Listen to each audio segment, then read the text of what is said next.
Assalamualaikum warahmatullahi wabarakatuh. Good afternoon, everyone. So we are from group 5 and we are going to present our analysis of the short story Who's Irish by Gish Jen. Next slide, please.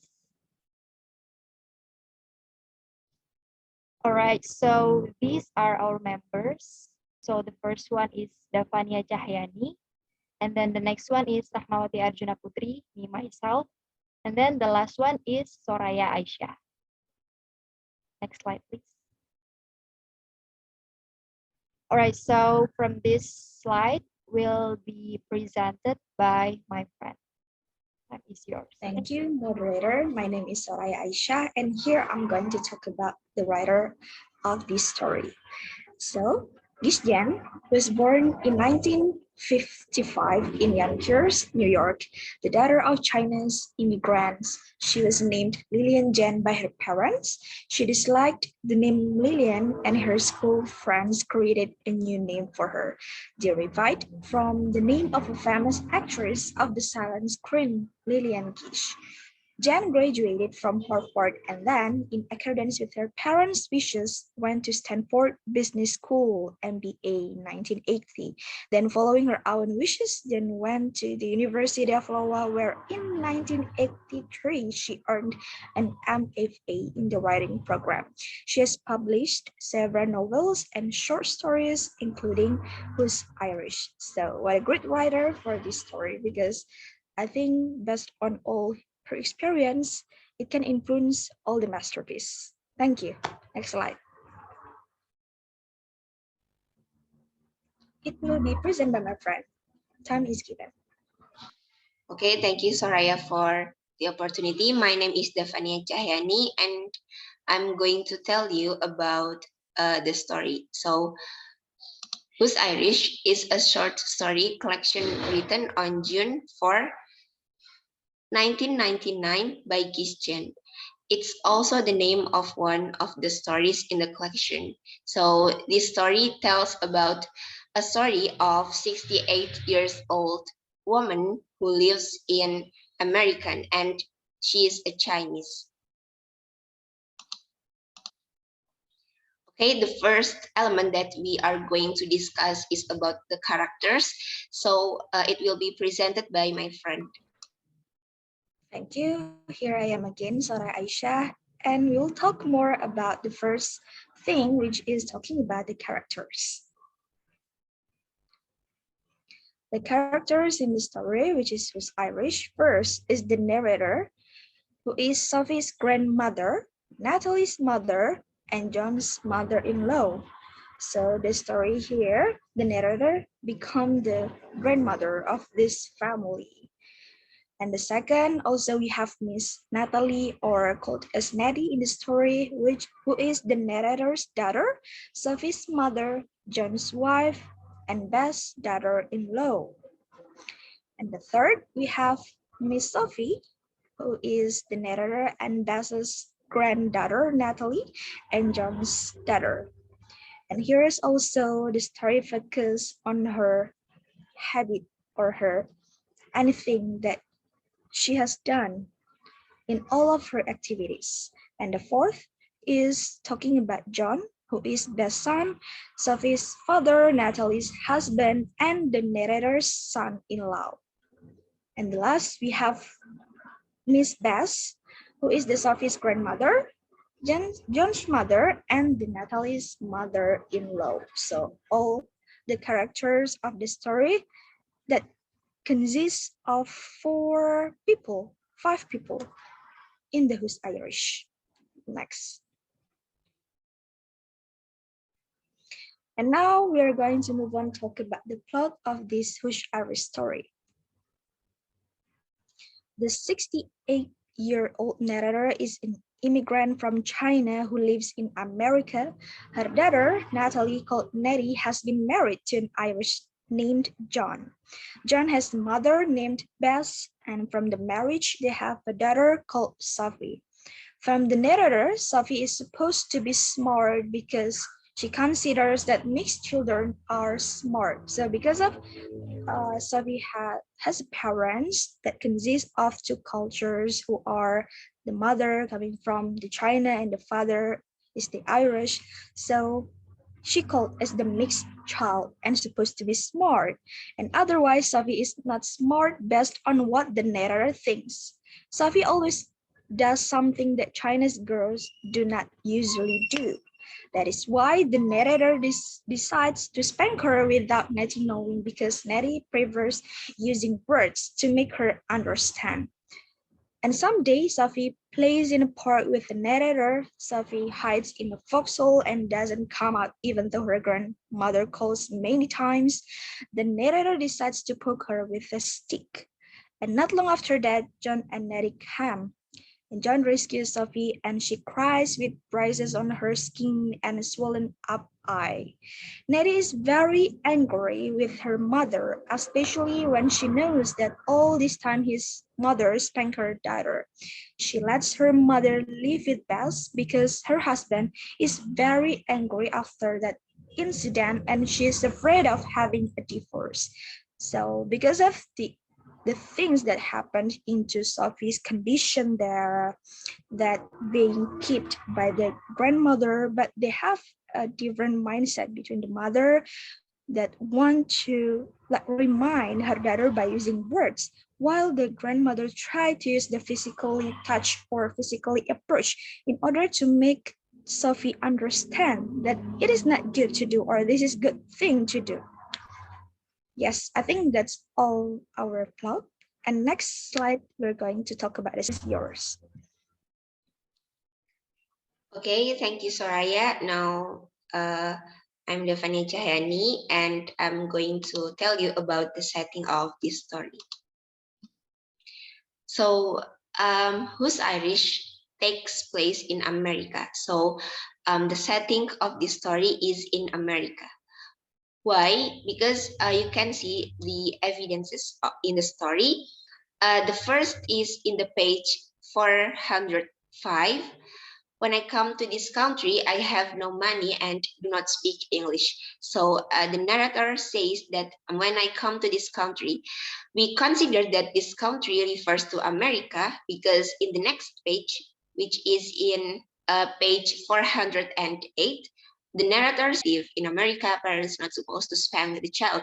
And also in the page 410, the narrator says a Chinese mother would help, but American mothers, they look at you, they shake their head, and they go home.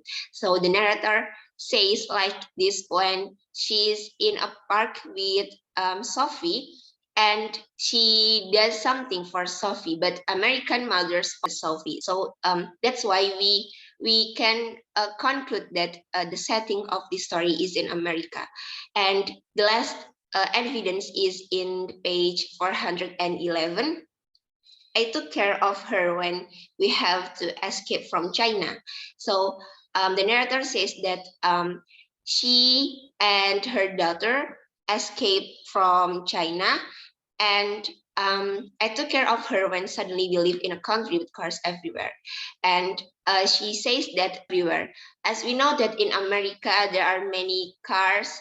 It's like a modern country, modern city. So that's why we consider that the setting is in America. And the next element is about narrative structure. So narrative structure of this story is linear narrative because the story happens chronologically in one line. Although the narrator has a flashback in page 411, you can read on the screen directly occurs in the story. So we consider that the narrative structure is linear because the story happens chronologically. Although in the end of the story, the narrator flashback about her past with her daughter, but it's not directly occurs in the story. It's not like part of the plot of the story. So that's why we can say that the narrative structure of the story is linear narrative. Okay, for the next element will be presented by Rahmawati. Time is yours. All right, thank you. So my name is Rahmawati Arjunaputri, and I will be explaining about the narrative form, which is the next element. Next slide, please. All right, so here the narrative point of view of the short story Who's Irish is first person point of view, or strictly first person point of view. So here the author or the writer wants to uses the first person point of view because she wants to emphasize the narrator's feelings and thoughts about the story. So we can see the evidences in the story, such as in page 405 in paragraph 1, I am work hard my whole life and fears besides. So here we can see the word which is in the underlined one, which is the word I. So it refers to the first person point of view. And then the next evidence is from page 406 in paragraph 12. I especially cannot understand my daughter's husband, John. So here the evidence is taken from the word I and my. The next evidence come from page 408, which is in the paragraph 48. We talk about whether life is bitter or not bitter. So we, the word we here, can refers to the first person point of view. And the last evidence is from page 410, paragraph 98. She wait, and when I come look for her, she throw it at me. So again, the evidence comes from the first person point of view, which is the word I and me here.